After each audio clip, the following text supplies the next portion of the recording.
Bonsoir à tous et à toutes et bienvenue pour un nouvel épisode de Catch Asylum Podcast.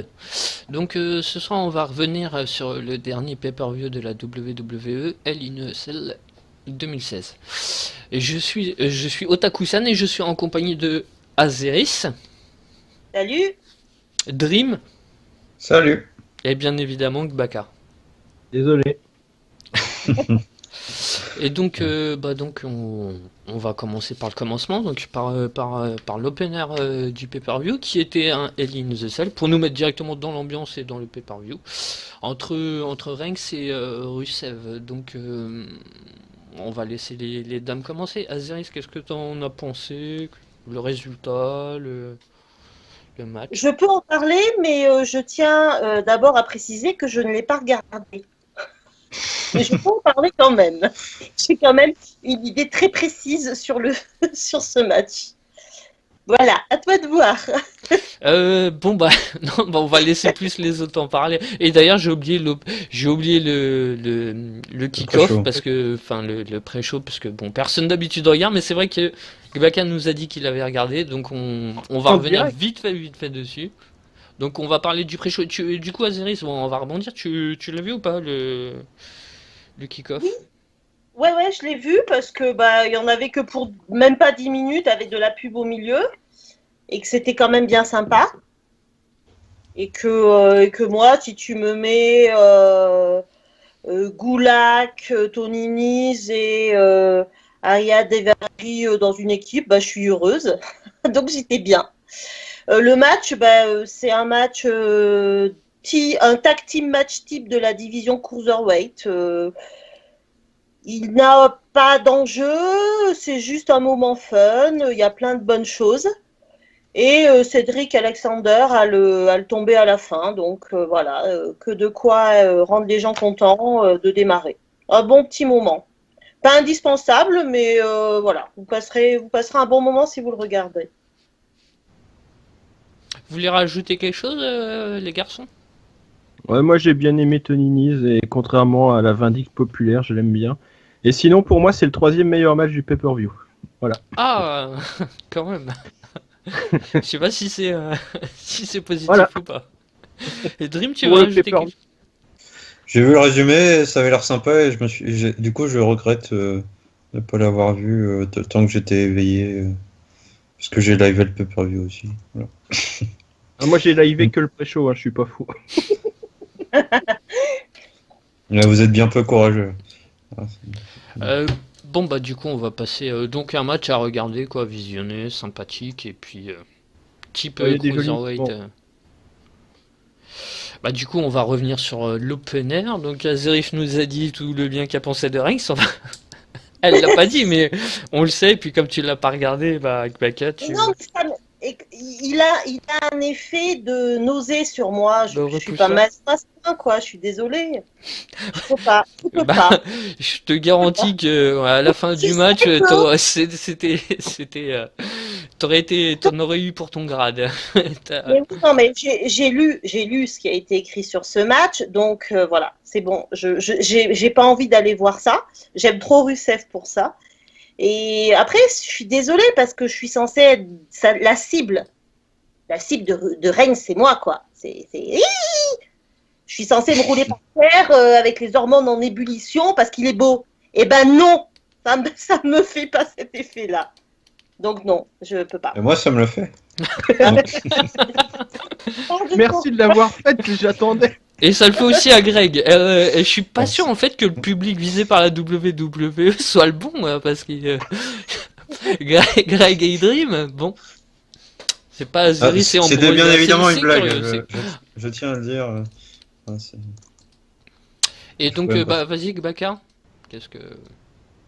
Qu'est-ce que j'ai pensé du match? Ouais, du match, de son résultat, logique, donc je pense que ça... tout était prévisible, le résultat, le match, dans sa construction. En fait, c'est le même Hell in a Cell qu'on nous sert tous les ans, celui-là, donc le mauvais, avec un début de match hyper lent, et des fois ça monte en intensité, puis on a de la chance, parce qu'il y a un genre de suspense qui s'instaure, mais comme là c'est Reigns, il n'y a pas de suspense, donc il n'y a pas d'intensité, parce qu'en plus, comme il a le charisme d'une huître desséchée, voilà, on se fout ce qu'il fait. Et donc ouais, on se fait chier pendant 25 minutes. Dans le genre mise en jambe de pay-per-view, ça se pose là quoi. J'étais content que ça finisse perso. Voilà. C'est le seul point positif, c'est que bon bah c'est terminé pour Rusev, il va plus Et faire. j'ai une question. Oui. Comment peut-on ne pas vendre une accolade appliquée avec la chaîne? Comment peut-on retrouver des super C'est pouvoirs? parce qu'en fait, dans la culture samoane, ils sont très axés sur les dents, je pense. Et en plus, Rousseff a eu Alzheimer puisque il a cessé de l'utiliser à un moment, juste après. Ah, d'accord. Le Oui, fameux, parce que c'était trop c'est- efficace. c'est les super pouvoirs de Reigns. Là, il rentre dans la tête de son adversaire. Hmm. Ça expliquerait bien des choses en fait. Il est rentré dans la tête des officiels, tout. Putain, ça y est, on a trouvé pourquoi il est toujours autant mis en avant. Après c'est quand même un face, baby face, donc c'est un peu normal qu'il tape pas. C'est comme si Senna tapait, c'est comme si Oui, c'est vrai. Ambrose tapait. C'est logique quoi, c'est une D'accord. soumission. Mais moi, À la limite qu'il tombe dans les pommes. Bon après c'est une histoire de mâchoire. Je sais pas si c'est possible de tomber dans les pommes, mais à la limite ça aurait peut-être été plus logique qu'il tombe dans les pommes. Mais bon, de toute façon, vu que ça devait être Reigns qui devait sortir gagnant. mais excusez-moi, hein, je continue de parler d'un truc que j'ai pas vu, mais j'ai lu dessus. Moi, d'après ce que j'ai lu, en fait, il est quasiment agonisant et dominé juste avant ça, pendant 20 minutes. Et puis tout d'un coup, à ce moment-là, il sent plus rien et il atomise Rusev. C'est pas ça la construction du match classique de Reigns? Ouais, non, là c'était pas à ce point-là. Non, quand non, même. c'était pas de la domination. Non, mais c'est bien, détrompez-vous. Non, ouais, non, en étant objectif 2 secondes, les phases de nomination. Alors effectivement, à la fin, c'est Rusev qui domine et puis sur les 5 dernières minutes, quoi. Mais Mhm. le reste du match, c'est partagé quand même. C'est un finish à la Cena. Voilà, Ouais, c'est voilà, ça, c'est c'est ça. exactement ça. C'est ce que je pensais aussi quand j'ai vu le. Ah là, Le Senna, dans reste ses du plus match- belles. Il y a 3-4 ans, quoi, quelque chose comme ça. Dans ses plus belles. Où tu penses que un être humain normal ou un catcheur normal, enfin, même potentiellement un main eventer, mais là, c'est. Il surpasse la douleur, il surpasse le. Eh ouais. Et ouais. Et tu veux rajouter quelque chose, Dream, sur ce match? Oh, dans la lignée du booking d'Euro, j'aurais pu le faire si j'avais 8 ans. C'est- c'était passable. Il y en a qui disent que c'était une surprise par rapport à ce qu'ils attendaient. Moi, c'était ce que j'attendais. Après, c'était pas horrible non plus. Oh si, Mais- quand même. Moi, j'ai failli Ah. m'endormir. Moi. Non, non, mais je suis d'accord avec toi. De toute façon, c'était pas si mauvais Non. que ça. S'il fallait, par Oui. exemple, donner une note, tu donnerais combien? Je pense 3 1/4, je pense. Sur les 3 matchs, on commencer par celui Ouais, qui utilise le moins la stipulation finalement. Ouais, parce qu'ils se sont battus, c'est ça, ils se sont battus dans un Hell in a Cell, mais ça aurait été un Steel Cage ou ça aurait été un ODK classique. Ouais. Ça aurait rien changé. Moi, j'aurais mis 6 sur 20. Après, un défaut que je trouve à ce match, oui, ce que je voulais rajouter, c'est que c'est censé quand même être Roman Reigns et Rusev les deux mecs les plus puissants qui sont arrivés dans les Hell in a Cell, qui ont eu lieu à ce pay-per-view. Et pourtant, c'est le match que j'ai trouvé le moins stiff des trois, quoi. Ouais, complètement. Et ça, c'est pas normal. Logiquement. Ouais, le moins agressif et le moins. Alors que pourtant, la feud, elle est pourtant bien. Elle est censée Bien être- mauvaise. Oui, mais non, mais je veux dire, elle est censée Non, mais être oui, assez c'était censé- virulente, quoi. Ouais. C'est brutal. Bon, Ça fait un peu partie du problème du match d'ailleurs, c'est qu'au final, ils se mettent sur la gueule, comme je disais en intro là, du match, plus ou moins normalement, classiquement, alors qu'ils sont censés se détester, quoi. Mais ça s'est pas ressenti du tout. Et puis je crois qu'ils n'utilisent, à part l'escalier, je crois qu'ils, de mémoire, ils n'utilisent rien d'autre hein, que les escaliers pour. Ouais, la chaîne. Ah oui, oui, la chaîne. Et si comment ça Ah, s'appelle? kendo stick. Voilà. Mm. Donc, ouais. Ouais, donc on va passer. Est-ce que vous voulez revenir sur le booking de Reigns qui va de ce que j'ai cru comprendre, devenir le capitaine de Raw pour la team, pour le pay-per-view Survivor Series. Tu veux pas qu'on en parle après? Parce que si on se lance sur Reigns, on va encore. On en parle après. Non, c'est parce qu'on avait un peu de temps là en fait, et c'est pour ça que. On va faire une émission dédiée. Alors aussi, on passe au prochain match. Alors si vous insistez. Donc le match Ouais, on en reparlera après. entre Bayley et Dana Brooke cette fois. Zéris, je suppose que tu l'as vu ce match donc. Oui, je l'ai vu. Parce que moi, j'aime Bayley et j'aime Dana Brooke. On fait tous des erreurs dans la vie. Hein? Mais oui, non. Non, Dana Brooke, bon, on est tous d'accord, elle a été balancée dans le main roster bien trop tôt. D'autant qu'elle avait été longtemps blessée l'an dernier à la NXT, alors qu'elle était encore à la NXT. Voilà, bon, elle fait ce qu'elle peut, elle ne démérite pas, quoi. Bon, écoute. En plus, sur ce match, elle n'a pas botché. Bon. Il n'y avait pas assez de prise pour pouvoir botcher, de toute façon. Non, mais je pense qu'ils ont fait attention à ça pour éviter de la mettre une fois de plus en difficulté. Ce qui est, voilà, après le match, pas grand-chose, quoi. Il n'y a pas grand-chose à en dire. Il a eu lieu. Il n'y a rien d'absolument horrible, mais bon, j'ai lu, je sais plus sur quel site, qu'en fait, le match, il est tellement oubliable qu'on risque de l'oublier tout en étant en train de le regarder, au fur et à mesure. Voilà. Après l'histoire, elle est pas mal parce que le principe, c'est que Bayley a mal au bras et que Dana Brooke la cible systématiquement au bras. Voilà, c'est histoire de passer quelques minutes. Voilà, on s'en souviendra pas pour encore un énième botch. Et c'est déjà pas mal. Et j'espère que Dana Brooke trouvera les ressources pour dépasser cette mauvaise situation parce que elle est forcément capable de mieux. Voilà. Dream, tu veux rajouter quelque chose? Ouais, c'était juste faiblard. Plus la fin avec le Bailey to Bailey, il était pas. Enfin, c'est déjà un finisher pas très impressionnant en soi, mais il n'était pas super bien porté. Donc, bon, ça. Comme dit la citation, c'était oubliable, quoi. Voilà. Et toi, Gbaka, alors? Qu'est-ce que... Ouais, c'était nul. Voilà, comme ça. Bon, c'est bien, avec toi, on va passer une bonne soirée, dis donc. T'as des avis positifs sur tous les matchs. Est-ce que je pourrais rajouter juste un truc Je quand t'en même? prie, je t'en prie. Pointer, parce que j'ai parlé surtout de Dana Brooke, mais pointer le régal qu'est Bayley dans la manière dont elle vend. Où elle interprète la douleur sur les coups et tout. Enfin, cette fille est un bonheur absolu. Au niveau Voilà. du selling et du... Sauf au moment de porter son finisher, du coup. Mais oui, mais elle avait mal au bras, donc Bah elle oui, pouvait c'est pas ce que... bien ça faire. fait. C'est logique. Puis c'est une belly to belly souplex, c'est ça, je me rappelle plus de son Oui, physique. c'est ça. Ouais, donc oui, forcément, si t'as un bras en... Oui, c'est pour ça que je dis qu'elle a mal vendu là, parce qu'elle a porté la prise comme de rien en fait. Mais non, mais c'est le babyface qui surmonte la douleur. Attendez. Tu serais en train de dire qu'elle est Russe, bouquée comme Reigns? que Reigns, voilà, ça. C'est le booking stéréotypé WWE. c'est bien pour Ouais. Bayley, mais c'est pas bien pour Reigns. Non, c'est pas bien là non plus. Rien n'est bien pour Reigns. Reigns n'est pas bien.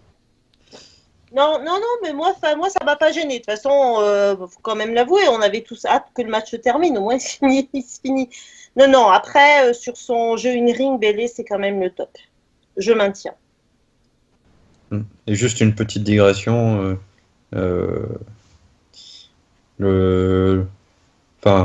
On pourra se poser des questions sur le booking qui a suivi le lendemain où elle perd contre Nia Jax directement. Voilà, J'ai pas vu. Moi non plus. Bon, si tu veux rajouter quelque chose, une petite digression tout seul, digresse tout seul. Enfin, vas-y, on t'en prie. Non, j'ai juste dit on pouvait s'en passer. Enfin, c'est-à-dire que j'ai du mal à voir où ils veulent en venir. À faire perdre Bayley comme ça, surtout avec le résultat Si ça peut te du rassurer, main event. eux aussi, ils ont du mal à voir où ils veulent en venir. Donc, Non, mais sur Raw, c'est pas Bayley qui perdent, c'est qu'ils peuvent pas se permettre de faire perdre Nia Jax. Ouais, mais dans ce cas-là, pourquoi ils la mettent face à Bailey? Ah, mais ça en fait, c'est. ils sont complètement cons. Voilà, on a les réponses. Ouais, puis il Elle faudrait avait déjà atomisé Alicia Fox. savoir l'aboutissement de tout ça. Est-ce que c'est pour que Nia Jax ait bientôt un title shot, pour la crédibiliser encore plus, je suppose. Donc, mais pour aller vers où en fait? Oui. Vers le néant. Est-ce que c'est pour affronter Sasha Banks pour une feud? Est-ce que c'est Pour le moment, c'est pour faire passer du temps, j'ai l'impression. Non, vraiment, hein, faut arrêter de croire qu'il y a des justifications. Là, ils savent pas quoi en faire, donc bon, voilà. Là, fallait qu'elle ressorte Le match à du placard. Raw, parce- elle était bizarre. Non, puis ils en ont besoin pour le 5 contre 5, donc fallait la ressortir du placard. Bon, bah, elle a battu Bayley, voilà.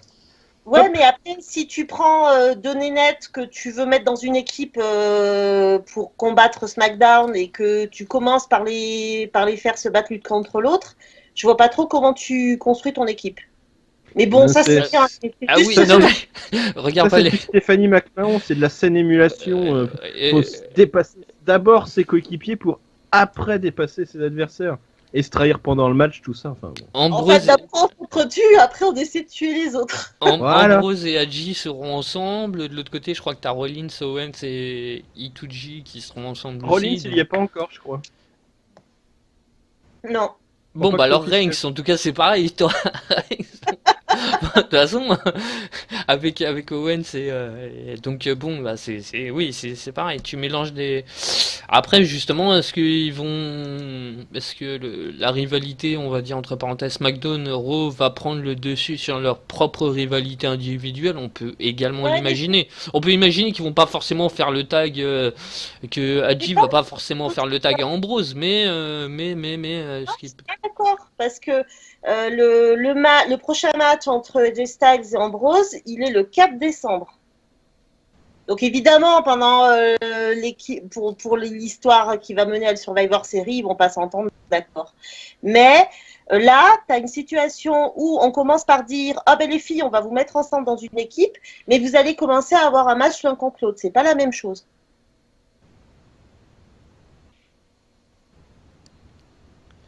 Pas la même chose, oui, mais et donc tu penses que ils vont pas du tout s'entendre et pas réussir à. Bah, de toute façon, c'est ce qu'ils veulent nous. De toute façon, c'est le seul intérêt des Survivor Series, c'est de coller dans des équipes des gens qui sont susceptibles de ne pas s'entendre.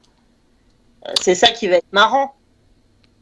Bah bon. Après bon, ça fait longtemps que j'ai pas vu de Survivor Series moi les derniers que j'avais vus vers 2010, 2011, 2009, généralement ça se passait plutôt bien avec les Hardy Boys qui faisaient. Je crois qu'il y en avait un où à l'époque Jeff Hardy était en feud avec Triple H. Bon après c'était un peu je crois bien deux face à l'époque et ils avaient fait les Survivor Series ensemble et c'était plutôt pas trop mal passé. Je crois bien même que tous les deux étaient restés et ils avaient éliminé les cinq mecs d'en face après.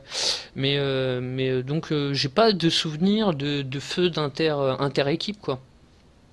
Ben là, faut voir comment. Mais ça peut être marrant. Moi, je suis désolée. Je trouve ça amusant d'imaginer que les équipes peuvent s'auto-détruire à tout moment. Ça.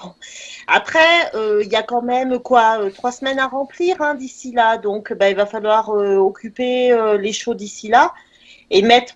Si tu cherches à avoir une cohésion d'équipe, c'est bien aussi de la laisser arriver petit à petit et pas du fait que allez, on est l'équipe SmackDown, Yahoo, on est super potes maintenant quoi.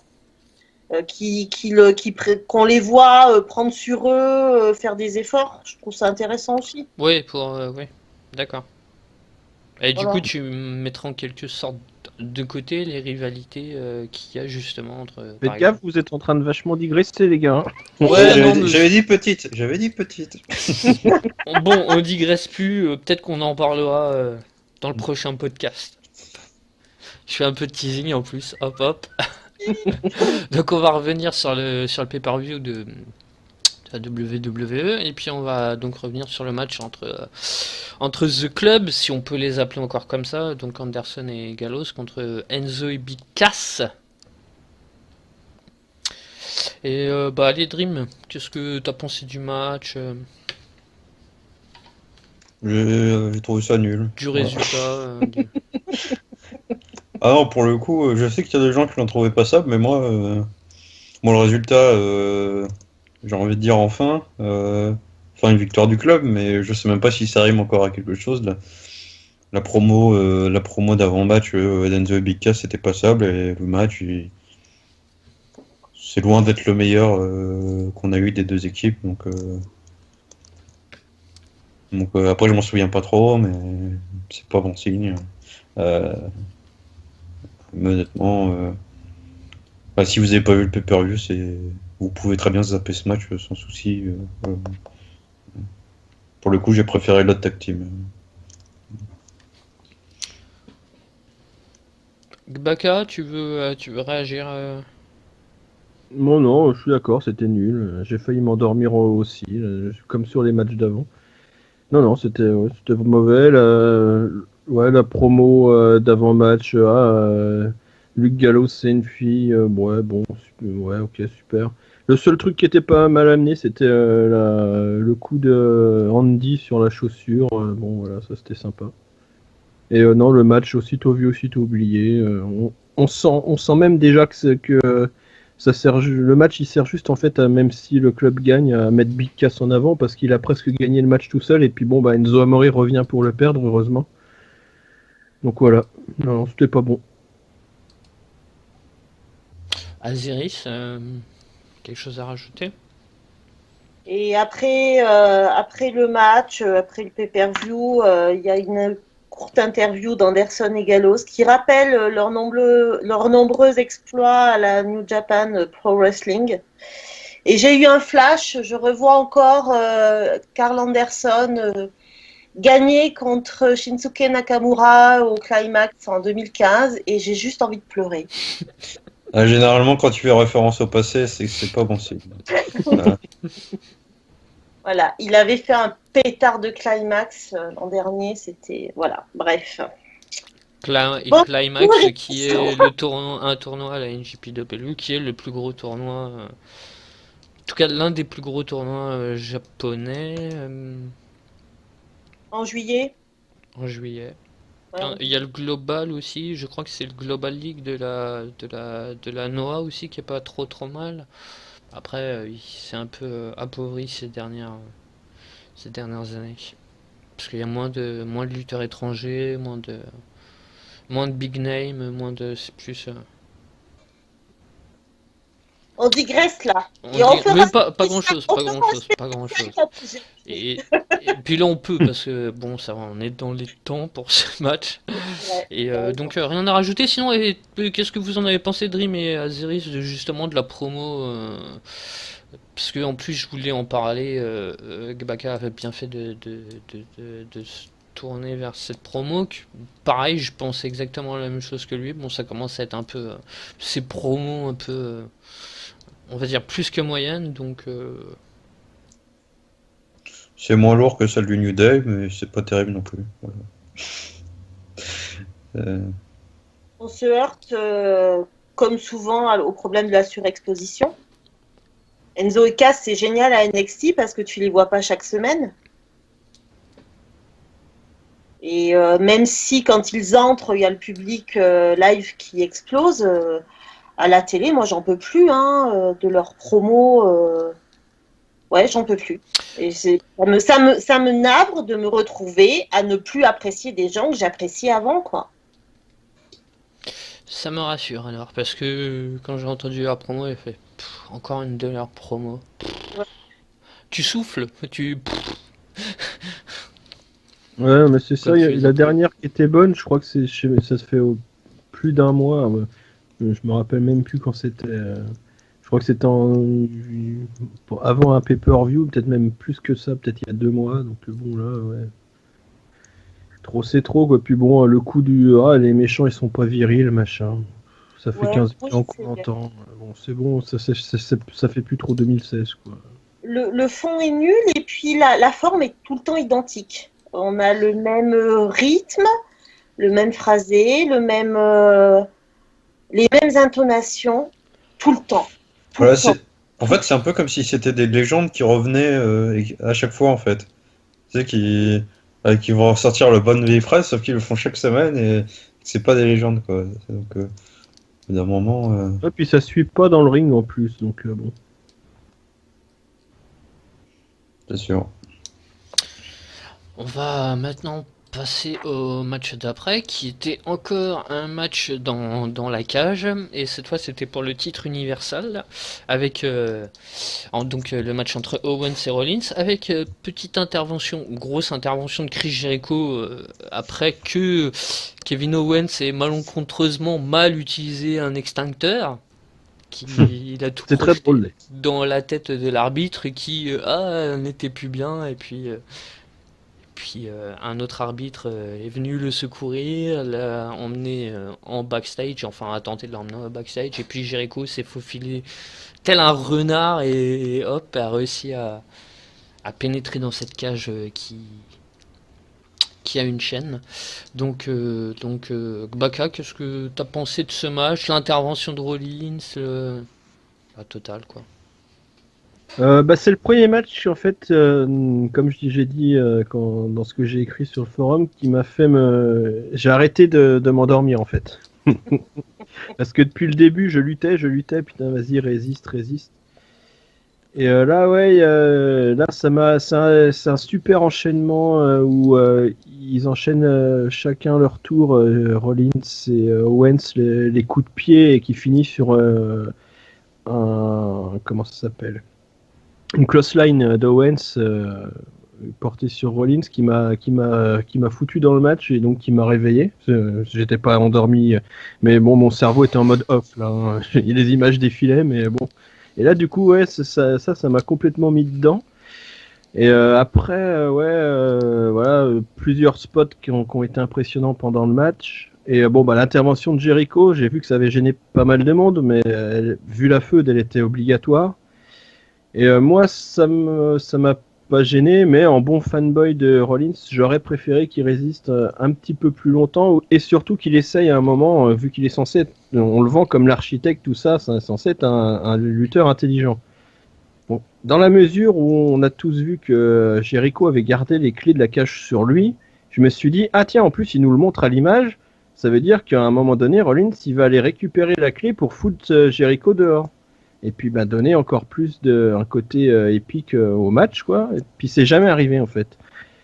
Ça fait une fin un peu abrupte avec les deux heels qui se sont bien associés pour battre le face en péril entre guillemets. Et du coup ça m'a donné un sentiment d'inachevé, quoi, en me disant merde, il y avait moyen de faire quelque chose d'épique de ce match, quoi. Pourquoi pas après, une fois qu'ils étaient dehors, comment aller se battre un peu au-dessus de la cage, ou voilà, ce genre de trucs qui sont toujours festifs, quoi.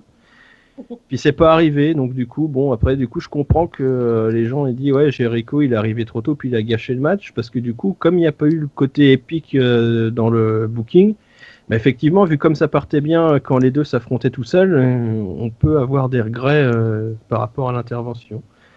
Donc ouais, c'est un bon match, mais pas un grand match, quoi. Comme je dis souvent, ça aurait pu être mieux encore, je pense, si le booking avait suivi, soit en assumant complètement l'intervention et le côté surenchère qu'on a parfois, et puis ça marche, de temps en temps ça marche, faut reconnaître, ou soit justement en les laissant se battre tous les deux et l'intervention de Jericho plus longtemps et l'intervention de Jericho plus courte et plus vite décisive, quoi. Ouais, je pense que c'est là justement le souci, c'est que Jericho a eu une place trop importante. En tout cas, c'est aussi ce que ça m'a. Moi, elle a été trop importante ou pas pour moi, mais elle a mal. Ça m'a pas dérangé qu'il soit venu tôt et longtemps, mais ça a pas été utilisé. Enfin, ils sont pas allés au bout du truc en fait. C'est ça qui m'a plus gêné, quoi. Quitte à le faire intervenir, autant rendre le truc vraiment épique, et comme on a des fois dans le catch que ça veut plus rien dire, mais c'est pas grave, tu le sais, quoi. Que là, du coup, ça fait ils ont été le cul entre deux chaises, et je pense que c'est pour ça que ça a pas accroché, quoi. Azeris, t'en as pensé quoi de ce match? Ah bon, c'était pour le titre universel? Je croyais que tout était à propos de l'amitié entre Owens et surtout Jericho, parce que finalement, c'est Jericho qui est la vedette dans tout ça. Et ouais, c'est un petit peu regrettable qu'un titre aussi jeune soit déjà une arrière-pensée. Pas du fait de sa position dans la carte, parce que bon, c'était sympa de finir par le match par lequel ça a fini au plan symbolique. Mais voilà, Kevin Owens est un fantôme dans les segments. Voilà. Bon, après, Jericho va pas tarder à s'en aller, donc comme il fait un super boulot, hein, c'est pas ce que je suis en train de dire. Hein, je suis pas en train de dénigrer Jericho du tout, mais il prend peut-être trop d'importance à mon goût. Et puis le titre universel, voilà, il est secondaire dans tout ça. Et j'ai trouvé que, alors le match il est très fun, hein, franchement il n'y a pas de souci, mais malgré tout il y a plusieurs choses quand tu y repenses après coup et que tu as envie de critiquer, tu trouves des trucs. Et d'une part, moi je me souvenais que quand même la powerbomb sur le tablier c'était un peu plus dévastateur. Alors Rollins il a bien deux petits morceaux de strap dans le dos, mais au bout du compte il a jamais mal quoi. Le moment le pire, c'est quand on lui arrache les straps, c'est comme si on lui arrachait la jambe. Et puis au bout du compte, il y a pas de. C'est un match très fun, ça va vite, il y a plein de spots hyper sympas, mais il n'y a pas justement ce fight qu'on pourrait attendre autour du titre le plus important à la WWE. Voilà. C'est et c'est d'autant plus dommage que c'est quand même voilà justement à l'Innocel, le match dans la cage, il y a quand même une plus grande utilisation, une belle utilisation de tout ce qui est armes dans ce match. Et puis on a l'histoire, le face doit surmonter les obstacles et puis soi-disant face, hein, parce que j'achète pas encore Rollins en face.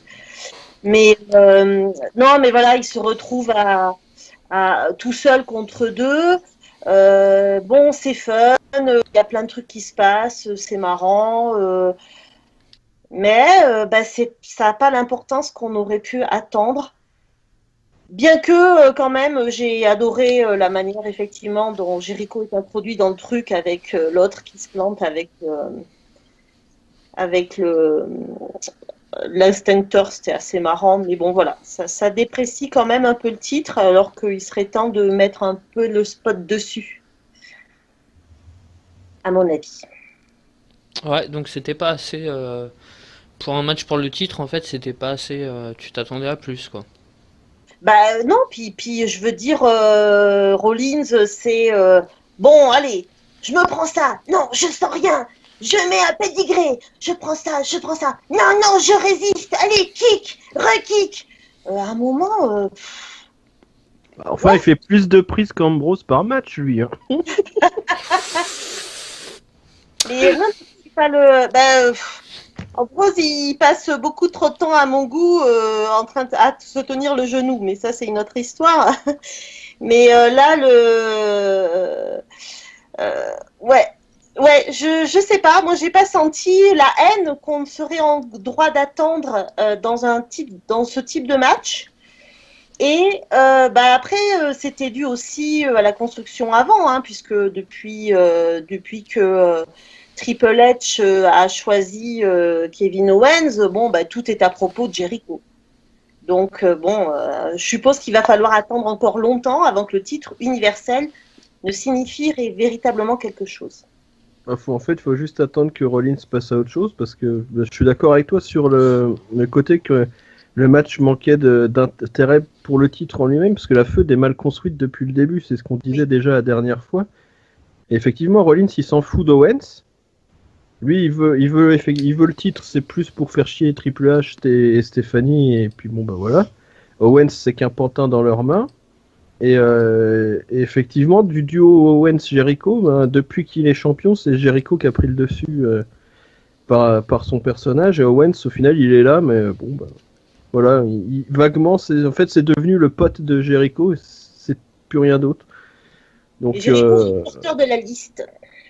ouais, non, mais voilà, c'est ça. Owens s'est fait friendzoner.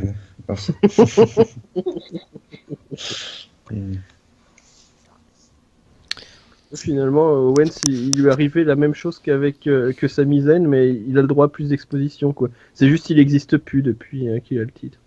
En tant que personne physique, il est là, mais bon, voilà, c'est une plante contre un bal en attendant. C'est dommage. En attendant que Ituji récupère un peu moins de spot, quoi. Ouais, c'est ça. Bon, en attendant qu'ils entrent en feu de l'un contre l'autre, parce que c'est comme ça que ça va finir, on le sait tous, mais comme d'Abaro, ça traîne, quoi. On va avoir Rollins contre l'Authority sans qu'ils battent contre Triple H pendant au moins jusqu'au Royal Rumble, voire jusqu'à WrestleMania, donc on va bien se faire chier, a priori. Ouais, je verrais bien Rumble, encore une apparition de Triple H au Rumble. Logiquement, oui, c'est ça. Ça va être comme ça. N'oubliez pas Finn Balor, qui devrait faire son retour. Ouais, mais tu le mets contre Owens. Ouais, mais Ouais, je pense que il y a de grandes chances que ce soit ça, ouais. Mais Jericho, il reste jusqu'à quand? Il devrait partir là, à la fin de l'année. Franchement, je sais pas. Alors, c'est ce qui me fait un peu peur, c'est qu'en fait, moi, ce que j'aimais bien avec. Enfin, c'est leur amitié, elle fait trop trop faux. factice pour Mm. que ça dure éternellement. Et, enfin, moi, je sais pas si vous êtes avec moi là-dessus, mais moi, ça fait un moment où je me dis, ah, c'est quand que ça va casser, et tout ça. Et, euh, et pour l'instant, ça vient pas. Donc, j'ai peur qu'il ça aille un peu trop loin et qu'il casse pas au bon moment. Ils auraient déjà dû casser et Rollins aurait dû passer à Triple H depuis longtemps. Le timing, il est raté depuis le début, là. Alors, moi, Sur du vent. juste, moi, j'ai pas donné mon avis sur le match, donc Non, mais. je, On serait venu après. je tiens à dire que je suis pas d'accord avec vous. Enfin, moi, j'ai pris mon pied en voyant le match. Alors, je suis forcément pas très objectif parce que Owens et Rollins, avec AJ Styles, c'est mes catcheurs préférés à la WWE. Mais vraiment tout le match, même l'intervention de Jericho, ça m'a pas.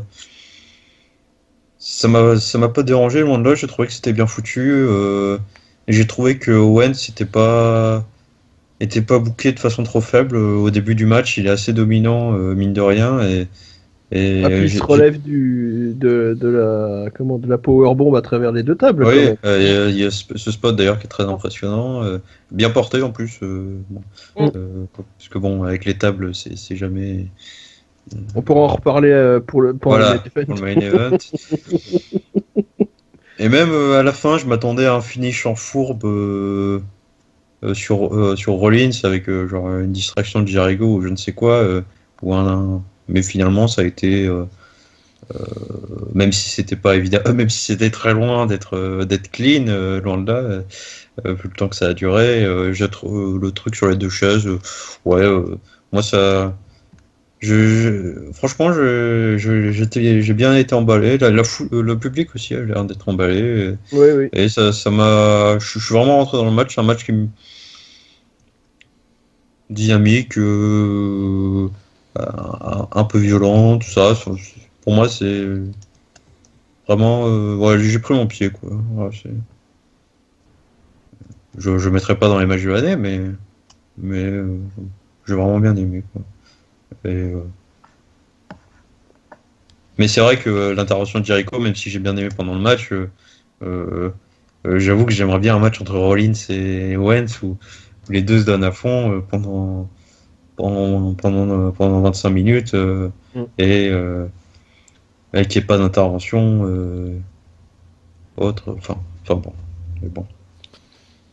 Oui, je crois que finalement, quand on regrette Jericho et quand moi je regrette que le titre n'ait pas plus d'importance, c'est ça qu'on dit. Hein. C'est qu'on a envie qu'ils se mettent en pièces tous les deux pour quelque chose et qu'ils y mettent toute leur énergie pour un truc important, quoi. En fait, je pense que la frustration, c'est que autant même l'intervention de Jericho était bien foutue, mais quelque part, en faisant ce choix, tu mets le booking en avant, sauf que le booking il avance pas parce que t'as juste une intervention de Jericho quand tu y réfléchis. T'as pas Oui, du côté de c'est Triple la même H. chose que le pay-per-view d'avant au final. Du côté de Triple H, ça avance pas. Du côté de Jericho Owens, ils sont toujours amis. Donc, enfin voilà, Owens est toujours champion. Et du coup, on met le booking en avant, mais le booking avance pas. Donc, c'est un peu paradoxal. Voilà. Oui, c'est le résumé de ce pay-per-view, j'ai trouvé d'ailleurs. Mais bon, voilà, comme beaucoup de fois. Quelqu'un a quelque chose à rajouter sur ce match ou on passe au prochain? Non, moi c'est bon. Du coup, le match d'après, c'était pour le titre Cruiserweight entre les anciens meilleurs potes qui malheureusement ne le sont plus et il y a une cassure entre les deux, entre TJP, enfin TJ Perkins et puis Brian Kendrick, avec aussi, je crois qu'il y a eu des petits segments aussi où avant le match où Kendrick suppliait son ancien grand ami de le laisser gagner. Même pendant le match, il y a eu aussi des petits passages comme ça où il comprenait pas Kendrick que TJP ne le laisse pas gagner parce que c'est vrai que. Enfin donc voilà, et donc une victoire de Kendrick, nouveau champion Cruiserweight. Azeris, qu'est-ce que t'as pensé du match? Un match tel qu'attendu. Moi, j'étais certaine de la victoire de Kendrick parce que l'expérience TJP en champion, elle fonctionne pas. Plus que une histoire entre meilleurs potes, je crois que c'est plus que ça. Hein, c'est histoire entre mentor et petit scarabée. Hein. Oui, il y a ça aussi, ouais. Voilà. Et dans l'écriture, l'histoire qu'ils ont mis en place pour les deux seuls qui comptent manifestement dans la division, puisque ce sont les deux seuls à avoir droit à une histoire. On devrait s'en réjouir, c'est au moins ça. Mais elle est bien cette histoire, elle est belle, elle est signifiante, elle est profonde, elle est chouette quoi. Malheureusement, pour faire passer ce type d'histoire avec de l'émotion, il faut des gens qui aient un peu plus de charisme et de talent d'acteur que TJ Perkins. Je suis désolée de le dire parce que franchement, l'an dernier, il est devenu un de mes préférés à Evolve quoi. Vraiment, voilà. Je suis très fan de TJ Perkins, mais il a manifestement pas les épaules pour porter une division, et je crois que c'est pour ça que la WWE a décidé de miser sur Kendrick, sachant que par ailleurs, dans cette division, on a quand même Rich Swann et Cedric Alexander qui sont deux très beaux faces, qui peuvent mieux figurer que TJP. Qui manque quand même singulièrement de personnalité. Hein. Voilà, il est très transparent, ce garçon. Voilà. Et après... Pardon ? Dans ces cas-là, n'aurait-il pas fallu donner directement le titre à quelqu'un d'autre je dis des noms au pif, mais des gars qui sont un peu plus au micro, qui sont un peu plus sûrs, comme Drew Gulak, ou des gens que tu sais, ils ont un certain background même de la scène indé, parce que TJ Perkins, comme tu me le disais hors antenne tout à l'heure, qui déjà à la Evolve, il était pas très très doué dans les segments, donc n'aurait-il pas fallu donner ce titre à quelqu'un d'autre dès le départ, et puis éventuellement faire progresser Perkins à la NXT ou Oui, c'est vrai que le choix de TJP, il surprend parce que à Evolve, dans mon souvenir, il tient pas le micro une seule fois, quoi. Voilà. Et c'est pas qui. Enfin, ouais, il a pas le truc. c'est un petit peu le même problème, un petit peu, hein, qu'Apollo Crews. Ce sont des mecs, je veux dire, même le personnage de Perkins, c'est quoi? Même en indépendant, c'est j'ai tellement travaillé que j'arrive à donner une impression de précision et de facilité quoi que je fasse. Et c'est exactement ça, moi, c'est ça qui me fait tomber fan. T'es complètement bluffé, quoi, dans la petite salle avec la caméra hyper proche du ring comme il y a à Evolve. C'est magnifique. Mais quand tu le mets dans une salle avec 15 000 places, avec des caméras plus éloignées, et puis dans un match qui est quand même booké de manière bien plus précise et plus contrôlée dans le système WWE, ça ne fonctionne pas là-dessus. Et il te faut d'autres qualités pour briller. Et ces qualités, il les a jamais, je dis pas qu'il les a pas, il n'a jamais eu à les travailler auparavant. Alors peut-être qu'il les a, qu'il va falloir qu'il les découvre. Pour l'instant, voilà, c'est le choix de TJ Perkins est surprenant en tant que champion parce que,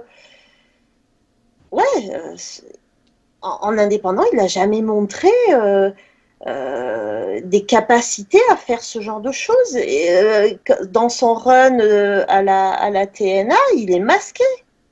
Ouais. Il parle jamais. Donc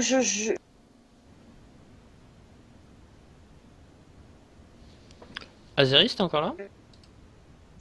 Là, j'avoue. Et encore, on a encore ce besoin d'espion, hein, à la WWE. Quelqu'un veut rajouter quelque chose ou Baka du match ou la feu Ouais, Je lui souhaite que du bien, hein, moi je. Non. On a reperdu Azeris ou. Ouais, Non, bah oui. Il y a des coupures. Je vais arrêter ce que j'ai ailleurs, voilà. C'est bon? Ouais, ça a l'air d'être bon. Ouais, là, ça a l'air d'être bon. Baka, alors tu voulais rajouter quelque chose? Ouais, je sais qu'on en reparlera plus en détail dans le podcast d'après, mais donc bon, j'ai pas aimé le match, hein, je le trouvais mauvais, moi. S'il y avait un match, j'ai trouvé moins bon que le match du pré-show, en fait.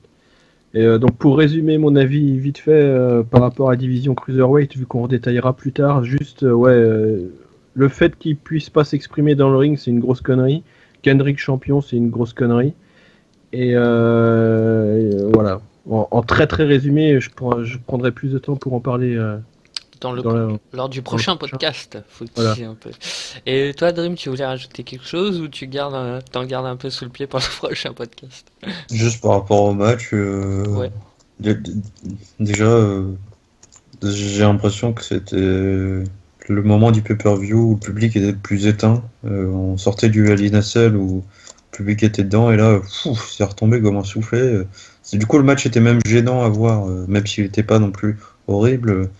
Il était gênant à voir et le finish avec le coup de la fake injury et la shot de Michael, c'est un peu du vu à vu et surtout c'était trop long. Enfin, la shot de Michael ou Eddie Guerrero comme vous voulez. Et du coup, ça m'a pas intéressé. Voilà. J'avais deux petites questions à vous poser. Est-ce que vous voulez qu'on les garde pour le prochain podcast ou pour celui-là concernant justement le titre, est-ce que Kendrick sera un champion de transition et qui pour prendre sa relève après? Est-ce qu'on garde ça pour Oui, c'est un bon teasing là. Comme ça, les gens ils vont écouter la prochaine émission. Faut juste que je me rappelle de ces questions-là parce que on enregistre. Donc ok, on garde ces deux questions si je me rappelle. Au pire, vous me la rappellerez. C'était quoi les questions? Je peux les noter si tu veux.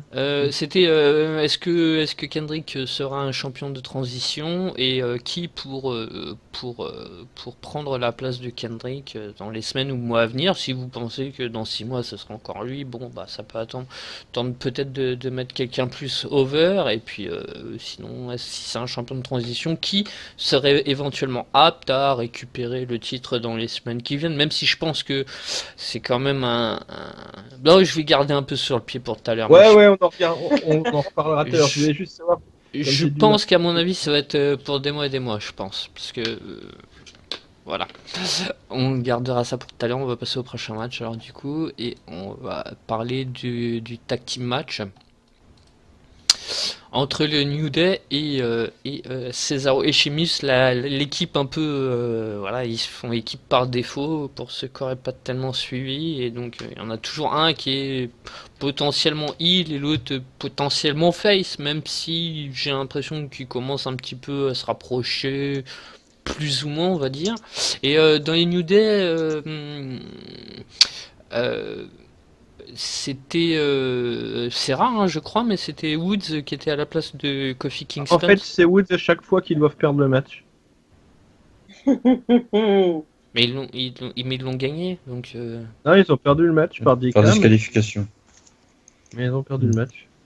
ah bah alors ils se sont plantés dans les résultats là sur CA. Oui, je m'en rappelais plus, mais parce que là c'est marqué New Day, Def, Cesaro et Sheamus Non, via mais disqualification. Moi, Non, c'est l'inverse. C'est l'inverse. ouais, donc ok, donc c'est pour ça. Et puis il parlait aussi d'une possible petite blessure de Kingston, les commentateurs français pendant le. Ouais, quand il a fait un saut à Raw, il s'est raté là en s'appuyant sur les cordes et après le match, Biggie l'avait porté pour le ramener en coulisses. Ah, ou alors c'est pour préparer éventuellement au résultat de ce match et dire voilà, c'est Woods à la place, donc Voilà, ça c'est amène peut-être à ça. la défaite. Après, je dis, il est là pour perdre, mais je me rappelle qu'il a gagné une fois, à ma grande surprise, quand il se défendait le titre à Raw et qu'il était dedans, il a quand même gagné, mais une seule fois, je me souviens. Donc, après, je me gourre peut-être, hein, mais en général, c'est quand ils perdent, il y a Woods. D'accord, donc ça peut être un bon signe potentiel. Dream, bah vas-y, on va commencer par toi du coup. Alors, je trouve que le match a eu un peu de mal à démarrer. Mais sur la fin, j'ai réussi à rentrer dedans. Il y a eu quelques beaux enchaînements. Je croyais que ça allait se terminer sur le Brogue Kick porté par erreur sur Cesaro. Et sauf que ça s'est pas terminé là-dessus. Du coup, ça m'a fait espérer une victoire. J'y croyais. Je l'avais mis dans les pronos, victoire de Cesaro et Sheamus un petit peu pour essayer d'influencer via le destin.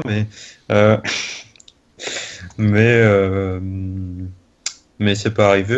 Du coup, bon, le match, je le trouvais pas trop mal au final. Après, je tiens à dire que Cesaro et Sheamus, personnellement, j'accroche. Enfin, j'ai toujours aimé les duos un peu face heel, enfin en mode buddy movie. J'ai toujours accroché et là, pareil, j'accroche. Sauf que bon. Euh, c'est encore une fois ça se heurte à l'obstacle New Day, comme beaucoup de tag team par le passé. D'ailleurs, c'est quand qu'ils l'ont le record Mi-décembre. Mi-décembre, d'accord. Parce que honnêtement, moi j'en ai marre. Enfin, c'est en plus c'est très clairement pas la team qui a besoin. Ils ont pas besoin des ceintures, quoi. Ils avaient pas besoin des ceintures pour continuer. Et je trouve ça pas très intéressant de leur donner le record symboliquement. Enfin bon, voilà. Mais ils vont quand même le battre, hein, de toute façon. Je pense que là c'est. Je pense que c'est acté. Et ouais. Et Baka, tu veux rajouter quelque chose sur ce match? Bon, sur le match en lui-même, non, ouais, c'était aussitôt vu, aussitôt oublié, ça sert de filler pour la suite. Et potentiellement, est-ce que tu penses que César et Sheamus justement pourraient être les nouveaux champions Non, Ils n'ont pas encore la hype ou non, je pense pas, ouais. Ils sont juste là pour faire du remplissage, à mon avis. Après, peut-être que dans une fois le record passé, on verra que je me suis complètement trompé, ce sera pas la première fois, mais je pense qu'ils sont juste là pour faire passer un peu de temps pour le moment. Après, à voir comment ça évolue, mais. Et cette association te plaît-elle? Le principe du heal et du face qui se retrouvent associés de force, même si j'avais dit que effectivement j'avais pas aimé la façon dont ça avait été amené et que j'avais été très frustré par le fait que leur match soit arrêté alors qu'ils partaient si bien, leur dernier match. Moi aussi, j'ai rien forcément contre une fois de temps en temps, voilà, c'est plutôt sympa. Mais là, le problème, c'est que Cesaro, il est pas très bon au micro, quand même. Et puis, Sheamus, il m'intéresse plus trop depuis pas mal d'années, donc c'est un peu bancal, quoi. Je pense que tu refais la même chose avec un. Sheamus au micro, c'est pas trop une tanche en règle générale, c'est pas le meilleur, mais c'est pas le pire. Mais le problème là, c'est que ouais, ils sont pas. Enfin, le duo ensemble pour le moment, il fonctionne que moyennement, je trouve. Donc à voir avec le temps, mais bon. Après, ça les occupe. Ils ont du temps d'antenne. Et puis le problème aussi pour le moment, c'est que comme ils sont pas une entité unie. Le New Day joue depuis 3 semaines au moins sur le fait que Cesaro il est gentil, Sheamus il est méchant. Bon, au bout d'un moment, ça tourne vite en rond, donc la feud n'est pas très intéressante non plus pour le moment. Donc voilà. J'espère que ça va s'améliorer, parce que bon, Cesaro, Sheamus, Cesaro je l'aime bien, Sheamus même si voilà, j'ai décroché il y a quelques années, en général j'aime bien son style dans le ring, donc bon. Voilà. J'espère que ça va s'améliorer, mais pour le moment, j'accroche pas. Et Aziris, tu veux rajouter quelque chose sur ce match? Ouais, moi je voudrais juste dire que on se retrouve à se raccrocher au fait que c'est Ça a recoupé. Ouais, Aziris, on t'entend plus. tout ça, ça a commencé. Il y a eu un gros blanc en fait. Je suis là pourtant. Ouais, il y a eu un gros blanc, tu étais en train de parler, on n'entendait plus rien. Bah au pire, reprends. Je disais que... Ouais, je reprends. Je recommence. Vas-y. Je vous entends plus là. Ouais, là c'est bon. C'est bon que, en fait, on se retrouvait à se raccrocher au fait que Cesaro est quelque chose. Parce que tout ça, ça a commencé quand même début août. Et que si tu veux construire une belle histoire, tu pars, alors je dis vous partez d'une... Il y a 2 types qui ont une série de 7 pour déterminer lequel sera le meilleur. Au terme de cette série de 7, on les colle ensemble en équipe parce qu'au bout du compte, ils n'ont pas réussi à se départager. Il y a un sentiment de mise en stand-by terrible, quoi, et très pesante. Justement, et d'autant plus importante que justement il se retrouve aujourd'hui face au New Day qui de toute manière battra le record de Demolition, ne serait-ce que pour la simple et bonne raison que Demolition est partie prenante d'un des procès poursuites de commotion à répétition contre la WWE. Donc, on attend patiemment que New Day batte le record. Et plutôt que de nous présenter New Day comme une équipe qui vaut la peine de battre ce pétard de record, on les a en promo obligatoire, pas forcément marrantes à chaque début de match. On les a qui perdent tous leurs matchs dès que le titre n'est pas en jeu. Et lorsque le titre est en jeu, ils ne gagnent pas vraiment, puisque là, c'est une disqualification.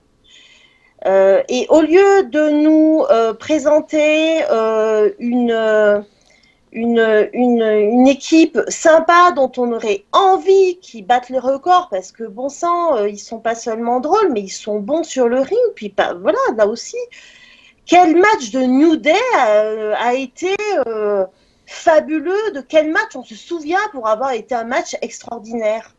Un TLC contre les Usos et Sin Cara et les Luchadagro. Ah, là où il y a le fameux spot. Ouais, le fameux spot. Ça fait 1 an déjà. Voilà. Non, mais c'est ça. Et c'est pas dans un match où ils sont une équipe contre une autre. C'est un ladder match par équipe, un truc complètement dingue de toute façon dès le départ. Et c'est ça en fait. Enfin, je veux dire, je suis pas contre le fait que la WWE veuille péter des records par principe. Je demande juste à ce qu'on m'écrive un truc qui en vaille la peine. Et là, on se retrouve avec Cesaro et Sheamus qui se retrouvent coincés là-dedans. Sur une histoire infinie dont le terme pour avoir un chemin et un aboutissement satisfaisant à l'histoire que Sheamus et Cesaro ont commencé début août, il faudrait qu'ils le remportent, ce titre par équipe à un moment, qu'ils finissent par s'entendre et qu'ils le remportent. Mais on en est au point où, de toute façon, si ça arrive, ce ne sera pas avant mi-décembre, et de toute manière, on en aura ras-le-bol, on n'aura même plus envie que ça arrive. Et le chemin n'est pas satisfaisant. Et je proteste. Je pousse le cri. Non, mais c'est J'accuse. Ouais, non, mais c'est ça. Et je trouve ça vraiment dommage. Et d'autant que cette mise en attente de tout le monde jusqu'à mi-décembre que New Day batte le fameux record, mais toute la division de tag team ont pâti. Il n'y a pas de division tag team. Je veux dire, Enzo et Cass et le club, ils ont une faute parce qu'ils ont eu des matchs. Toi. Super. Voilà, je suis très frustrée. C'était un petit rajout. Après, pour revenir à ce que tu disais, c'est nous peut-être public IWC, on va dire, ou français même, on a peut-être un peu marre des New Day, mais encore que même pas le public Non, pas français. moi. Mais c'est vendeur, c'est toujours, je pense, toujours aussi vendeur, c'est toujours les produits dérivés, les nouveaux produits dérivés continuent à sortir et tout. Donc il y a toujours quand même un certain public. Donc peut-être une petite partie des fans de catch commence à vraiment en avoir marre du New Day, mais ce n'est pas une majorité. Donc ce n'est pas ça que je dis. Je dis qu'ils n'ont plus besoin des ceintures depuis belle lurette. C'est ça. Et que le fait de les mettre dans une situation où ils doivent battre un record alors qu'ils ne dominent pas vraiment la division et qu'ils ne sont pas flamboyants, qui sont juste marrants et aimés du public, sans proposer, je veux dire, si tu avais eu le Shield dans cette situation, on aurait tous voulu qu'il le pète ce record. Voilà. Là, Nathan, ça se fait au détriment de toute la division, il ne se passe rien, tout est figé parce qu'on attend que New Day batte le record sans proposer rien de vraiment extra aussi. Ils sont marrants, ils sont aimés, et au-delà de ça, à part jeter des boîtes de... Ah, ça a coupé, mais on a compris. Ça a coupé, mais on a compris ton message, à part jeter des boîtes de céréales dans le public. Et oui, non, mais tu vois, c'est pas, c'est un truc, une satisfaction à court terme qui doit pas être associée à briser un record, quoi. Je sais pas, j'aimerais bien, comme, je sais pas, être un peu exalté de temps en temps et pas frustré en permanence. Quelqu'un veut rajouter quelque chose après ce cri de gueule? Oui, mais c'est vrai. Moi, ça me dérange. Moi, je suis d'accord. Je trouve ça mal fait aussi, mais moi, ça me dérange pas. Ben non, mais on se résigne à la WWE, de toute façon. Nous, on va attendre. Ça fait longtemps qu'il n'y a pas eu une équipe aussi signifiante, l'air de rien, que New Day, qui soit restée si longtemps une équipe, quoi, parce que le Shield, effectivement, c'était vachement bien, mais leur but à terme, c'était d'être en solo, que là, pour le moment, on sent pas de volonté de les séparer, donc bon. Voilà. Oui, après, il y a une différence entre être en solo et avoir le titre. Enfin, il y a un juste milieu, je veux dire. Ouais, non, mais après, de toute façon, là, du coup, ça, effectivement, ce qu'on peut regretter, c'est que ça a gâché le club, que Enzo et Cass, ils végètent depuis 5000 ans, mais en même temps, Moi, personnellement, le New Day champion, quand je vois les autres équipes, ça me dérange. Alors, même si je sais que le club ailleurs, c'était autre chose que là, mais de ce qu'on nous a montré à la WWE, quoi, voilà, moi, ça me choque pas plus que ça, parce que de toute façon, bon, bah, les Lucha Dragons, eux, ils ont été séparés, mais ça a jamais pris. Et les seuls qui avaient en face de vraiment crédibles, c'était les Usos qui ont été draftés à SmackDown. Donc bon, le club, ils ont jamais été vendus comme fort depuis leur arrivée. Puis bah, Enzo et Cass, ils perdent aussi régulièrement. Donc bon, voilà, les New Day, ils ont une vraie identité. Ça va faire quasiment 2 ans que ça marche bien, alors que ils sont partis avec le gimmick de départ et avant qu'ils s'emparent vraiment de l'idée, c'était quand même vraiment mal barré, quoi. Qui aurait cru que le New Day tiendrait autant de temps au tout début? Personne, je pense. Donc non, moi je suis content, franchement, ils me font toujours marrer à chaque coup qu'ils arrivent. Bah, quand je regarde les émissions, je regarde, même quand je sais que bon, ça va être pour du néant ou pour là faire les blagues récurrentes que j'aime pas spécialement, parce que je trouve aussi que ça tourne en rond sur ces Arrow Sheamus, mais je regarde quand même. Parce que voilà, ça, c'est un moment de fraîcheur, ils ont apporté plein de nouveautés à la con, ils ont fait quand même pas mal de promos qui ont été assez marquantes. Alors effectivement, ils n'ont pas de match, pas vraiment de match marquant, mais il y a pas mal de promos qui ont été marquantes. Quand ils ont chanté, je sais plus quelle chanson là, à New York, deux, trois grosses promos qui sont parties en vrille avec les licornes, voilà, avec la machine à voyager, genre de conneries. Bon, je pense qu'ils ont fait pas mal de trucs marquants quand même. Donc ouais, moi ça me. Ouais, alors effectivement, comme d'habitude à la WWE, c'est booké avec le cul, quoi. Mais bon, ça c'est pas tellement de la faute du groupe, quoi. Et moi Non, mais je trouve qu'ils méritent de battre leur record, voilà, pour contrebalancer un peu les pros. Ça méritera un débat juste pour ça, mais on va passer au prochain match. Mais limite, ça mériterait peut-être un petit débat pour vraiment sur cette spécification, une fois qu'ils auront battu le record par exemple, ou pour revenir dessus.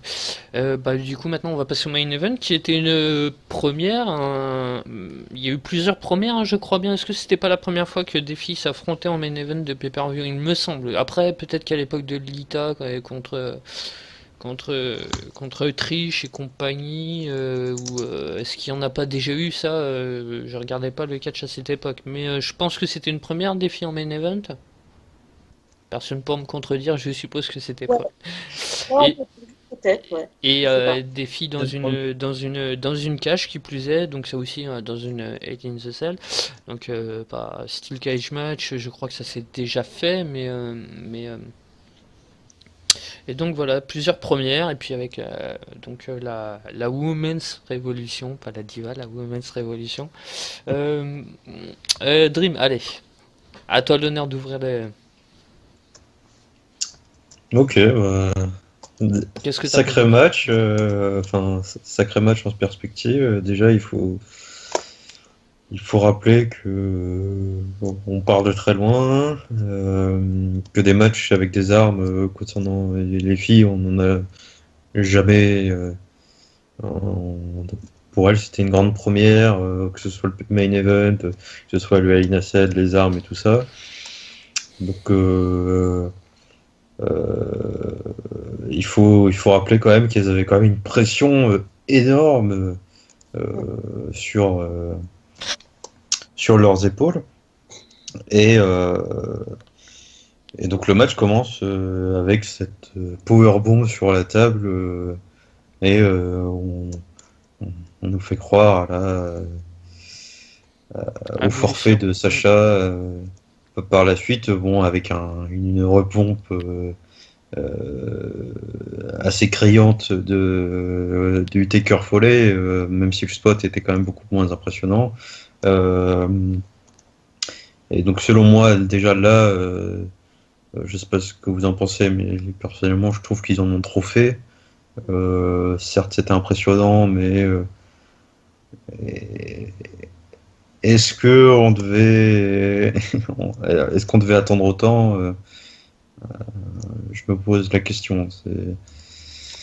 Euh, Mais cela dit, je sais pas si sans ce spot j'aurais eu la même, le même ressenti pendant le match. C'est-à-dire que pendant le match, j'avais quand même mal pour elle et j'avais peur qu'elle se blesse. Et quelque part, c'était pas forcément une mauvaise chose au vu de la stipulation. Euh, au début, je pensais qu'on allait avoir droit à un match, somme toute, de qualité, mais qui utiliserait pas tant que ça le- le- la stipulation. Et finalement, ça a été au rendez-vous, malgré quand même pas mal d'imperfections, pas mal de botches entre les deux lutteuses. Mais, euh, mais finalement, ça a suivi, même si bon, j'ai trouvé le rythme du match assez décousu et il manquait un petit quelque chose à la fin quand même. Enfin, je sais pas, c'était un peu bizarre. La victoire de Charlotte arrive un peu comme un cheveu sur la soupe. Et, Ouais, la table n'a pas aidé, hein. ouais, c'est sûr. Et, en fait, c'est un peu paradoxal parce que avec ce match-là, on se dit, waouh, on a fait un bond de géant pour la division féminine, et d'un autre côté, on se dit, ouais, mais ça aurait pu être encore mieux, quoi. Donc bon, ça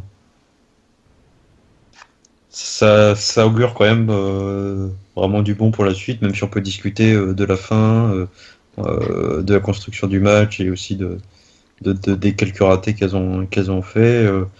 Mais, euh, mais on a un match quand même vraiment solide, qui quand même bat pas mal de Hell in a Cell qu'on a eu par le passé du côté des hommes.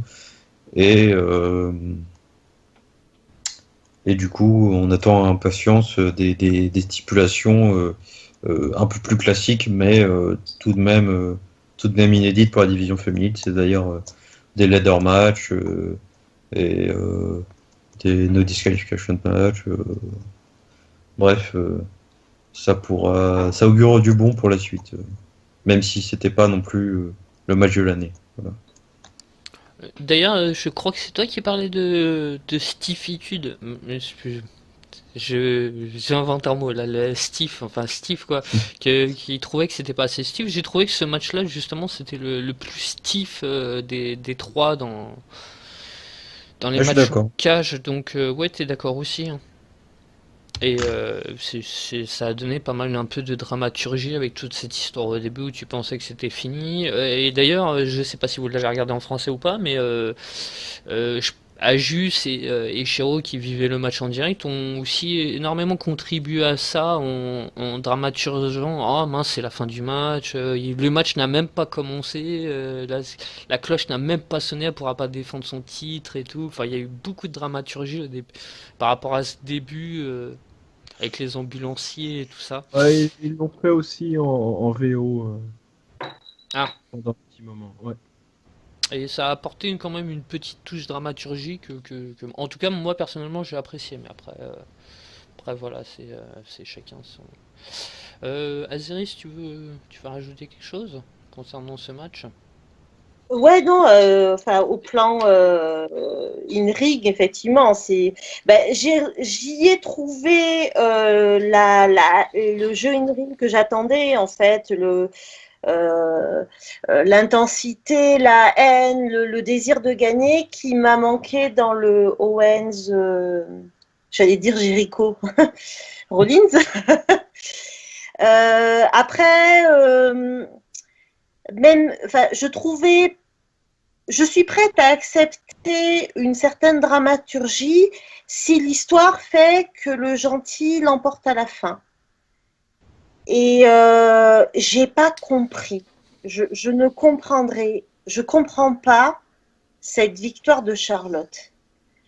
À part pour faire de la promo par la suite, parce que c'est quand même un match excessivement important. Hell in a Cell, les filles en main event, la Women's Revolution. Et peut-être qu'ils veulent mettre une flair dans toutes les récapitulations qu'ils vont en faire par la suite dans leur communication. Je sais pas, parce que l'histoire n'est pas satisfaisante. J'en reviens toujours à ça, hein. Je suis désolée, je tourne en rond, mais si tu perds autant de temps à faire croire aux gens que, mon Dieu, Sacha va peut-être pas pouvoir faire ce match, que la moitié du temps derrière, elle est balancée de gauche à droite comme une poupée de chiffon. Putain, il faut une moralité à cette affaire, quoi. Et elle n'y est pas. Et au bout du compte, Charlotte, elle est championne féminine. À part deux brèves pertes de titre de quelques semaines, depuis Night of Champions 2015, ça faisait le 15 septembre 2015, elle a gagné 14 pay-per-view d'affilée, elle a eu une évolution fantastique, à un moment, elle me bouleverse presque, tellement elle est désespérée. Elle n'arrive pas à finir Sasha Banks. Et elle a une expression du visage qui me fait monter les larmes, parce que c'est superbe, quoi. Mais au bout du compte, pourquoi faire à nouveau perdre Sasha, en plus à Boston? Pourquoi ne refuser à chaque fois, ou presque, de donner au public ce qu'il a envie de voir et ne pas permettre à ce public de pay-per-view de rentrer chez lui satisfait et content. Pourquoi est-ce que la WWE se comporte en brute envers ses propres fans? C'est mon deuxième coup de gueule. En plus, j'y pensais, je me suis dit qu'on allait peut-être y revenir dans le podcast, mais moi je suis pas d'accord avec toi. La W, c'est comme un match de foot, ou c'est comme. Elle peut faire plaisir à ses fans, mais elle est pas là pour tout le temps faire plaisir à ses fans. Oui, mais là, le problème, c'est que 8 fois sur 10, elle fait pas plaisir à ses fans. C'est vrai, mais puis les Racing ne suivent pas et tout ça, mais si, négativement, il n'y a rien qui change pour elle, je veux dire, au niveau des ventes, au niveau ça lui donne raison, quoi, pour l'instant. Le public et puis tu crées une certaine frustration dans le public, et puis la fois d'après où Sacha va être championne, ça va être encore plus fort, ou ça va être c'est du divertissement, tu as de la peine, tu t'es content, je crois pas, parce que si tu fais à chaque fois que les matchs sont importants, Azeris, on t'a perdu encore. Les gens que tu es censé soutenir perdent systématiquement dans les grands moments, tu as un désengagement du public, au contraire. Le public n'y croit plus. C'est ça que tu risques. Et quand bien même tu veux pas, je ne sais pas, enfin, je voyais pas l'urgence. Ils ont fait exactement le même coup qu'à SummerSlam. Elle gagne le titre, elle l'a 15 jours, elle le perd à Raw. Elle gagne à Raw, elle le perd au pay-per-view suivant. C'est quoi l'histoire racontée? C'est quoi le but du jeu? Que va devenir Sacha derrière ça? Qu'est-ce qu'elle va pouvoir avoir de pertinent et d'intéressant derrière ça? C'est ça la question. À quoi ça sert de la maintenir hors de la télévision aussi longtemps pour ne pas la gâcher dans du rien, si c'est pour lui faire perdre 2 fois d'affilée son titre à la première fois où elle le défend? En plus, son personnage, c'est une nana qui se la pète. La nana qui se la pète, elle a besoin à un moment d'avoir des victoires, quoi, pas se la péter dans le vide en permanence. Tu vas... C'est pas un underdog comme Bayley que le public suivra un peu plus longtemps parce qu'il l'aime et qu'il a envie, voilà. Sacha, c'est pas du tout le même personnage, quoi. Et en fait, je veux dire, tu veux pas la garder championne trop longtemps, ok, mais pourquoi la faire perdre ce soir-là? Il n'y avait pas urgence. Après, qui sait, il y a peut-être quelque chose derrière tout ça dont on n'est pas encore au courant, qui a pas encore fuité. Il y a peut-être. Ah, est-ce qu'ils vont utiliser la fameuse streak de Charlotte qui est invaincue en pay-per-view Ah oui, il et- y a potentiellement également ça Il y a comme truc pour quoi, vendre, quoi. Mais... on en revient à l'histoire du record qui, pour des buts hors narration, pèse sur la narration et te donne des histoires qui sont pas satisfaisantes. Je pense que la chute des taux d'audience, c'est aussi le fait que, à force d'être frustré, tu regardes plus, quoi. Je sais pas. C'est une question que je pose. Il faudrait demander aux gens qui regardent pas pourquoi ils regardent plus. Mais moi, je sais que j'en arrive à plus regarder Raw parce que voilà, j'en ai marre de vouloir du bien à tous ces gens que j'admire et les voir soit dans du rien, soit dans de la merde. C'est là. Ah, mince. Vas-y, vas-y. Je voulais dire, tu veux rebondir là-dessus, Baka? Sur la merde? Oui, d'autant que moi j'ai pas regardé les weekly de la semaine, effectivement. Donc là, je suis pile poil dans. Et, enfin, moi non plus, j'ai pas compris pourquoi ils ont fait gagner Charlotte, même si je pense que Sacha est pas prête à porter la division d'un point de vue micro, où je la trouve assez limitée. Et bon, après, ça, comme tous les faces à la WWE dans le main roster, ils ont des segments pourris à débiter, donc ça aide pas non plus. Mais ouais, je suis assez d'accord, j'ai pas compris. Après, le problème de la frustration, quand tu joues sur la frustration des gens, on l'a bien vu avec Daniel Bryan à l'époque, où là, on peut dire qu'ils avaient bien eu tout le monde quand même, pour finalement le faire gagner à Mania. Par la force des choses aussi, comme je le dis souvent, Voilà, c'est ce que j'allais dire. par la Ils force sont des choses. aussi adaptés parce que voilà. Mais bon, ça a bien fini quand même, quoi. Même si on leur a forcé, le public a fini par leur forcer la main.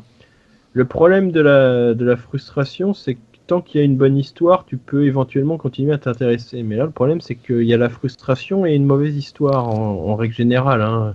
Enfin, même si là, à la limite, la feu de Charlotte Sacha, c'est presque celle qui était la plus creusée et la plus intéressante du Et qui lot. livre des bons matchs aussi à chaque fois. Voilà, c'est ça. Donc, ouais, non, je suis assez d'accord là pour le coup. Je ferai pas de contrepoids là. Non, je suis d'accord. Et Et je Juste une seconde sur le match, comme j'en ai pas parlé et je vous relaisse débattre après. Moi, j'ai moins de réserve.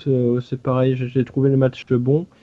Et bon, je sais pas si c'est mon préféré de la soirée par rapport au Hell in a Cell précédent, mais moi aussi j'ai trouvé, voilà, comme vous avez dit, c'est le match où on a le plus ressenti une prise de risque d'un point de vue intensité, tout ça, c'était le plus vivant. Et ouais, moi aussi, je me suis fait avoir au début par la blessure enfin la fausse blessure de Sacha. Hein, je dois avouer, quand j'ai regardé, je dis merde, elle s'est encore blessée le dos, oh là là.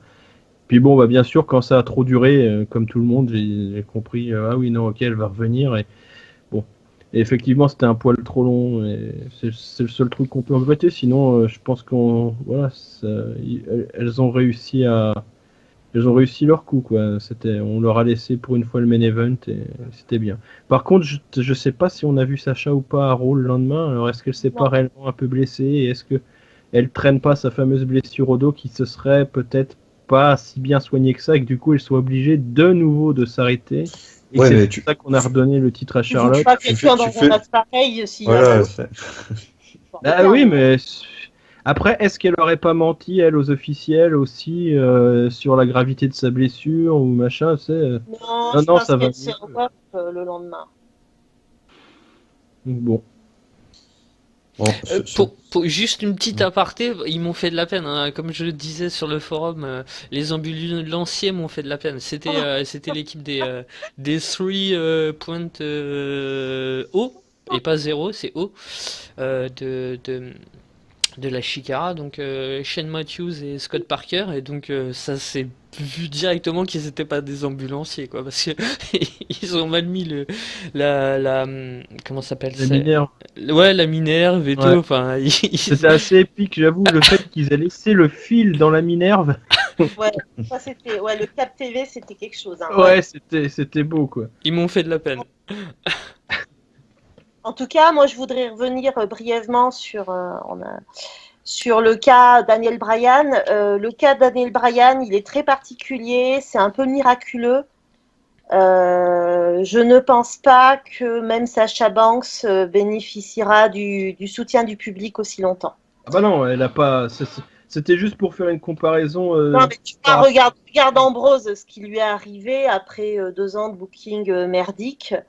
Je veux dire, Ambrose, tu le fais gagner à l'Innocel 2014 contre Rollins, il se fait pas huer aujourd'hui, quoi. Peut-être, mais pour d'autres raisons. Mais ce que je veux dire, c'est que à force de traiter les gens mal, comme peu importants, à force de les faire perdre, tu les décrédibilises et tu conduis le public qui était investi à dire mais ça sert à rien de continuer à les soutenir. De toute façon, ils n'auront rien. Oui, non, mais complètement, c'est ce que j'ai fait avec non, Ziggler, dont j'étais un grand fan. Donc, je- Je voulais juste ajouter quelque chose. C'est que j'aurais félicité Charlotte parce que je trouve que c'est vraiment pas. Enfin, autant j'étais préféré Sacha, mais plus ça passe et plus je me dis que c'est vraiment elle la top performer de la WWE. Enfin, elle est juste impressionnante, que ce soit sur le ring, même au micro, elle a fait des progrès immenses. C'est c'est vraiment. Elle fait. Pour le coup, ouais, elle tient bien la division et j'avoue que bon, euh, j'aimerais bien la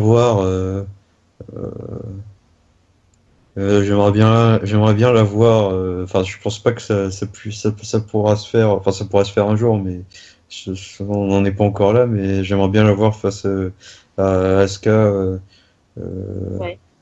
euh, parce que c'est vraiment. Enfin voilà, c'est vraiment du super boulot qu'elle produit Ouais. ces derniers temps. Ouais. Mais je voudrais moi ajouter que Charlotte a eu la chance de pouvoir avoir une véritable évolution de personnage dans le main roster, ce qui n'est pas du tout le cas de Sacha, qui reste coincée dans son histoire de boss, à répéter qu'elle est la boss toutes les 3 phrases dans toutes les promos qu'on y écrit. Et Sacha, en fait, elle est coincée par ce personnage qui n'a pas du tout évolué depuis la NXT. Et voilà. Alors que Charlotte, effectivement, elle arrive en face, ça a été la cata. Il y a eu son père, elle l'a envoyé bouler. Enfin voilà, elle a beaucoup changé et ça lui a permis justement de s'imposer. Tu peux pas prendre quelqu'un, le plaquer là, lui donner aucune histoire, aucune évolution et s'imaginer que les gens vont s'attacher à cette personne, quoi. Et c'est vrai que Charlotte, elle a eu la chance de pouvoir le faire et pour l'instant, pas tellement les autres filles, quoi. Bon, bah, je pense on a fait le tour sur ce main event. On voulait pas tout parler un peu, faire un petit débat autour de cette stipulation de pay-per-view à thème comme ça.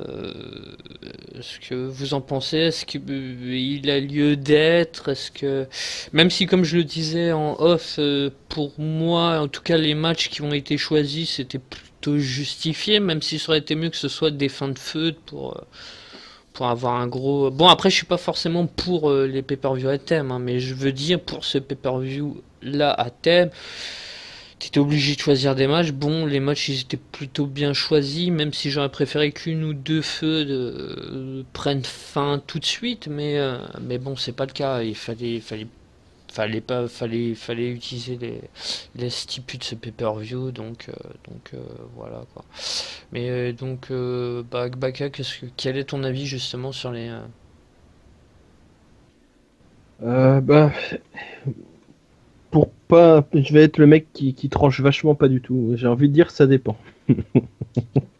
En fait, ça dépend de la stipu. Genre quand c'est un pay-per-view un thème, genre il y avait Extreme Rules où c'est un prétexte pour faire des matchs avec différentes stipus censément être plus violentes. Bon, ça me dérange moins quoi. Même si ça en général, parfois on avait quelques bons pay-per-view, puis bah des fois on était juste déçus parce que bon, un PG oblige, c'était vachement limité.